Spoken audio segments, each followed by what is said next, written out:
అత్తమ్మకి ఏదో జ్వరం వచ్చిందని చెప్పి మాట్లాడుతున్నారు.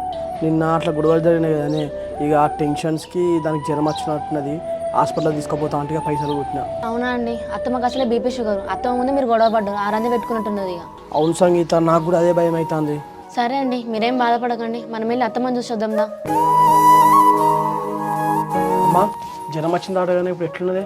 పొద్దుగాలనే హాస్పిటల్ పోయి వచ్చిన బిడ్డ జ్వరం జారింది ఇప్పుడు. అమ్మ అసలే రోజులు మంచిగా లేవే, ఇప్పటికి నీకు 2 సార్లు జ్వరం వచ్చింది. లొల్లు లేవట్టి ఎందుకే ఎక్కువ మన ఇంటికి వెళ్దాందా? తమ్ముని నొక్కని వదిలేసి ఎట్లా రావాలా బిడ్డ, నువ్వే అర్థం చేసుకోవాలి. అత్తమ్మ మీరు సాగని వెనకాల వేసుకొస్తారు కాబట్టి ఇష్టం ఉన్నట్టు చేస్తాను. కొండలు వదిలేండి, మన విలువ తెలుస్తుంది. ఏమో బిడ్డ, వాడు పెయిన్లే ఇంటోడు అయితే నా రంది పోతుంది. మీరు వాడు అన్నయ్య అన్ని ఏది పట్టించుకోకుండా. అత్తమ్మ మేము సాగర్ అన్నయ్య పట్టించుకోలే కాబట్టే కదా నీకు జ్వరం వచ్చిందంటే చూడడానికి వచ్చినాం. సరే బిడ్డ, మీరేం లొల్లులు పెట్టుకోకుండా మంచిగా కలిసి ఉంటే నాకు అదే సంతోషం బిడ్డ. మళ్ళీ మా వదిన ఇంటికి వచ్చిందా? వీళ్ళకి ఎన్నిసార్లు చెప్పినా కూడా మమ్మల్ని వదిలిపెడుతూనే లేరు.